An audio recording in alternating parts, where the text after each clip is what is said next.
بسم اللہ الرحمن الرحیم۔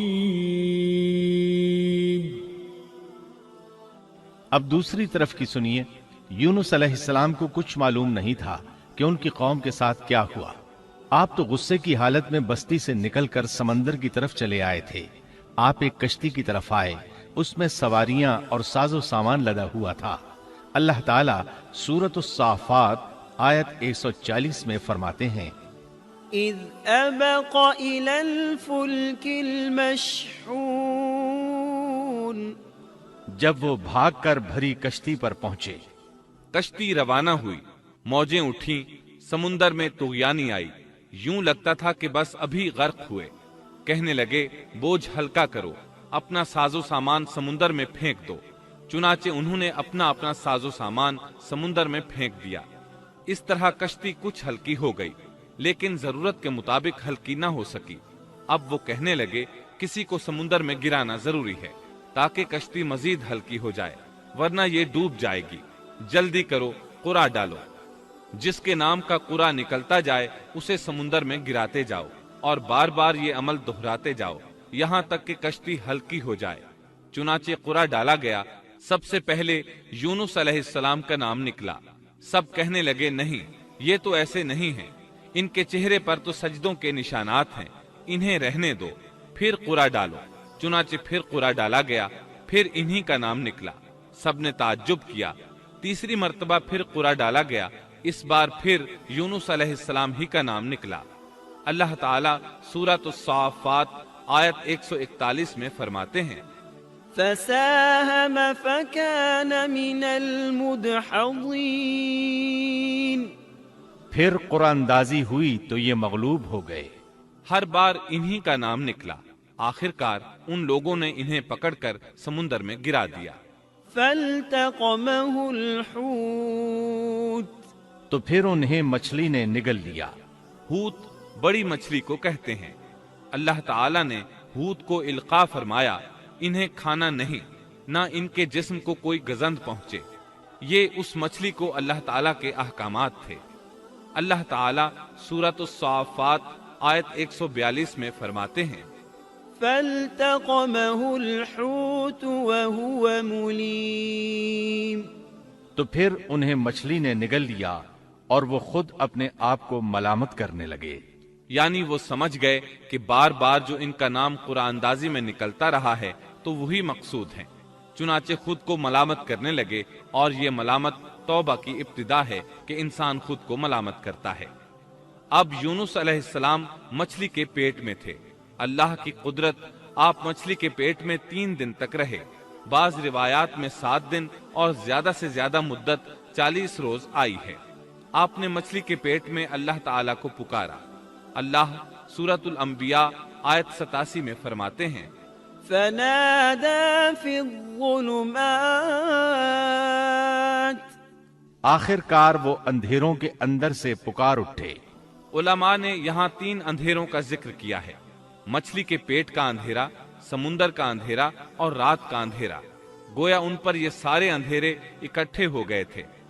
اللہ سورۃ الصافات آیت 143 اور 144 میں فرماتے ہیں، فلولا أنه كان من المسبحين للبث في بطنه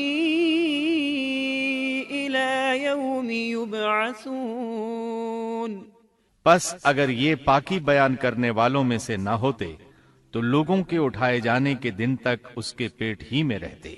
مطلب یہ کہ اگر آپ اللہ تبارک و تعالیٰ کی تسبیح نہ بیان کرتے تو مچھلی کے پیٹ ہی میں رہتے۔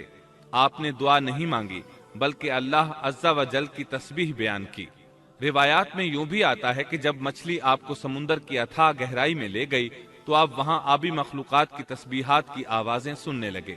گویا اللہ تعالیٰ نے انہیں القاء فرمایا کہ آپ بھی تسبیح کریں۔ اللہ سورۃ الانبیاء آیت 87 میں فرماتے ہیں، فنادى في الظلمات أن لا إله إلا أنت سبحانك إني كنت من الظالمين، بالآخر وہ اندھیروں کے اندر سے پکار اٹھا کہ الہی تیرے سوا کوئی معبود نہیں، تو پاک ہے، بے شک میں ظالموں میں ہو گیا۔ چنانچہ یونس علیہ السلام نے اس تسبیح کے الفاظ کو یوں ادا فرمایا: لا إله إلا أنت سبحانك إني كنت من الظالمين۔ امام احمد، امام ترمذی، امام نسائی اور دیگر ائمہ رحمہم اللہ نے یہ حدیث نقل کی ہے کہ یونس علیہ السلام کی وہ دعا جو انہوں نے مچھلی کے پیٹ میں مانگی تھی وہ یہی ہے: لا إله إلا أنت سبحانك إني كنت من الظالمين۔ جو بھی مسلمان یہ دعا اپنی کسی حاجت میں مانگے گا، اللہ تعالیٰ اس کی دعا ضرور قبول فرمائے گا۔ یہ دعائے مستجاب ہے، مقبول دعاؤں میں سے ہے۔ اسی دعا کے بعد اللہ تعالیٰ نے یونس علیہ السلام کو اس پریشانی سے نجات عطا فرمائی۔ اللہ سورۃ الانبیاء آیت 88 میں فرماتے ہیں: فاستجبنا له ونجيناه من الغم وكذلك ننجي المؤمنين۔ تو ہم نے اس کی پکار سن لی اور اسے غم سے نجات دے دی، اور ہم ایمان والوں کو اسی طرح بچا لیا کرتے ہیں۔ ایک صحابی نے نبی کریم صلی اللہ علیہ وسلم سے پوچھا: اے اللہ کے رسول صلی اللہ علیہ وسلم، یونس علیہ السلام نے جو دعا مچھلی کے پیٹ میں مانگی، کیا وہ صرف انہی کے لیے تھی یا ان کے بعد اہل ایمان کے لیے بھی ہے؟ تو آپ نے فرمایا: یہ دعا یونس علیہ السلام کے لیے خاص تھی اور سب اہل ایمان کے لیے عام ہے۔ کیا تم نے اللہ تعالیٰ کا یہ فرمان نہیں سنا؟ وَكَذَلِكَ نُنْجِي الْمُؤْمِنِينَ۔ اور ہم ایمان والوں کو اسی طرح بچا لیا کرتے ہیں۔ جو بھی اس دعا کو پڑھے گا اللہ اسے رنج و غم سے نجات دیں گے۔ ایک قول کے مطابق تقریباً 40 روز آپ کی شب و روز یہی دعا رہی۔ اس مدت کے ختم ہونے پر اللہ تعالیٰ نے آپ کی دعا کو قبولیت بخشی۔ مچھلی ساحل پر پہنچی، انہیں کنارے پر ڈالا اور واپس چلی گئی۔ اس بات کو اللہ تعالیٰ نے سورۃ الصافات آیت 145 میں یوں بیان فرمایا ہے: فَنَبَذْنَاهُ بِالْعَرَاءِ وَهُوَ سَقِيمٌ۔ بس اسے ہم نے چٹیل میدان میں ڈال دیا اور وہ اس وقت بیمار تھے۔ آپ وہاں اسی طرح لیٹے رہے۔ پھر اللہ کی قدرت سے آپ کے قریب ایک بیلدار درخت اگا، جیسا کہ سورۃ الصافات آیت 146 میں ہے: وَأَنبَتْنَا عَلَيْهِ شَجَرَةً مِّن يَقْطِينٍ۔ اور اس پر سایہ کرنے والا ایک بیلدار درخت ہم نے اگا دیا۔ اس کدو کے درخت کے متعلق مورخین کا کہنا ہے کہ اللہ تعالیٰ نے اس درخت کا انتخاب اس لیے فرمایا تھا کہ اس درخت کے پتے چوڑے ہوتے ہیں، ان کے سائے میں انہیں ڈھانپ دیا گیا تاکہ ہوا سے اذیت نہ پہنچے، اس لیے کہ ان کے جسم سے جلد اتر گئی تھی۔ پھر اس درخت سے خوشکن خوشبو بھی آتی تھی، اس خوشبو نے انہیں فرحت بخشی۔ پھر کدو کی خوشبو میں ایک خصوصیت یہ تھی کہ حشرات الارض کو دور رکھتی ہے۔ اللہ تعالیٰ نے انہی خصوصیات کی وجہ سے اس بیلدار درخت کا انتخاب فرمایا تھا تاکہ آپ ہر طرح کی تکلیف سے محفوظ رہیں۔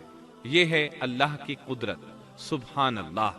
اسی طرح مفسرین یہ بھی کہتے ہیں کہ اللہ تعالیٰ نے ان کے پاس ایک پہاڑی بکری بھیج دی۔ وہ آپ کے قریب آتی اور آپ کے سر کے اوپر اپنی ٹانگیں پھیلائے کھڑی ہو جاتی۔ اس طرح اس کے تھن آپ کے منہ میں چلے آتے اور آپ ان سے خواہش کے مطابق دودھ پیتے۔ یہ تھا آپ کا کھانا اور پینا۔ رفتہ رفتہ آپ کی حالت بہتر ہو گئی، توانا اور تندرست ہو گئے، پھر آپ اٹھنے کے قابل ہو گئے، اور یہ سب اللہ تعالیٰ کی مہربانی سے ہوا۔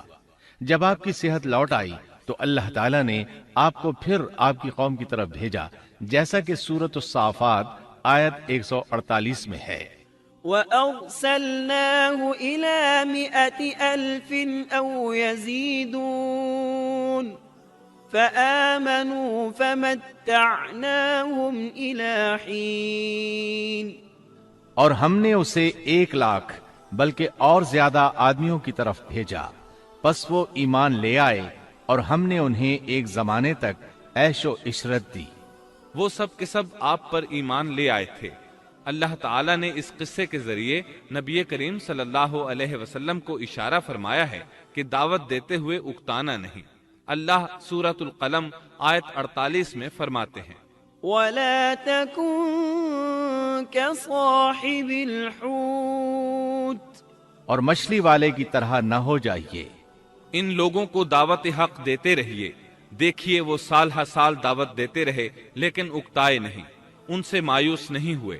ان کی پوری بستی میں سے ایک بھی ان پر ایمان نہیں لایا تھا، لیکن جب ان سے مایوس ہو گئے تو انہیں اللہ کے عذاب سے آگاہ کر دیا اور منہ پھیر کر چل دیے تو وہ سب کے سب ایمان لے آئے۔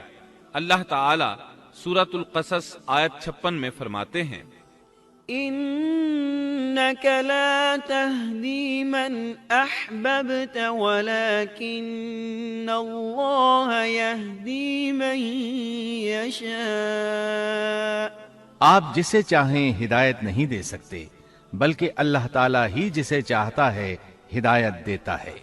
اس قصے میں بہت بڑا سبق ہے کہ کسی بھی حالت میں اللہ کی رحمت سے مایوس نہیں ہونا چاہیے اور نہ ہدایت کے معاملے میں اپنی ذات پر بھروسہ کرنا چاہیے۔ ہدایت تو بس صرف اللہ تعالیٰ ہی کی طرف سے ہے۔ آپ کے ذمے تو پیغام حق پہنچا دینا ہے۔ اللہ سبحانہ و تعالیٰ کے ذمے ہدایت سے نوازنا ہے۔ اللہ تعالیٰ نے انہیں پاک صاف بنا دیا، انہیں چن لیا۔ اللہ خود ہی سورۃ القلم آیت 50 میں وضاحت فرماتے ہیں، فاجتباه ربه فجعله من الصالحين اسے اس کے رب نے پھر نوازا اور اسے نیک لوگوں میں کر دیا۔ امام مسلم نے ایک حدیث روایت کی ہے کہ نبی کریم صلی اللہ علیہ وسلم نے فرمایا، لا ينبغي لعبد أن يقول أنا خير من يونس بن متى تم میں سے کوئی شخص ہرگز یہ نہ کہے کہ میں یعنی محمد یونس بن متا سے بہتر ہوں، یعنی یوں نہ کہے کہ میں سیدنا یونس علیہ السلام سے افضل ہوں۔ وہ اس طرح کہ وہ تو اپنی قوم کے ایمان لانے سے مایوس ہو گئے تھے اور میں مایوس نہیں ہوں، اس طرح بالکل نہ کہے، کیونکہ بالآخر اللہ تعالیٰ نے آپ کو چن لیا اور برگزیدہ بنا لیا اور صالحین میں داخل کر لیا۔ اس واقعے میں نبی کریم صلی اللہ علیہ وسلم کو جو ہدایت دی گئی ہے اس کا ذکر سورۃ القلم آیت 41 میں آتا ہے، فاصبر لحكم ربك ولا تكن كصاحب الحوت پس تو اپنے رب کے حکم کا صبر سے انتظار کر اور مچھلی والے کی طرح نہ ہو جا۔ مطلب یہ کہ یونس علیہ السلام کی مانند نہ ہو جائیے جو اپنی قوم کے ایمان لانے سے مایوس ہو گئے تھے۔ یقیناً دین کی دعوت اور حق کے پرچار میں یہ بہت عظیم سبق ہے کہ دائی اللہ کو کبھی مایوس نہیں ہونا چاہیے۔ یونس علیہ السلام کا قصہ ختم ہوا۔ محمد رسول اللہ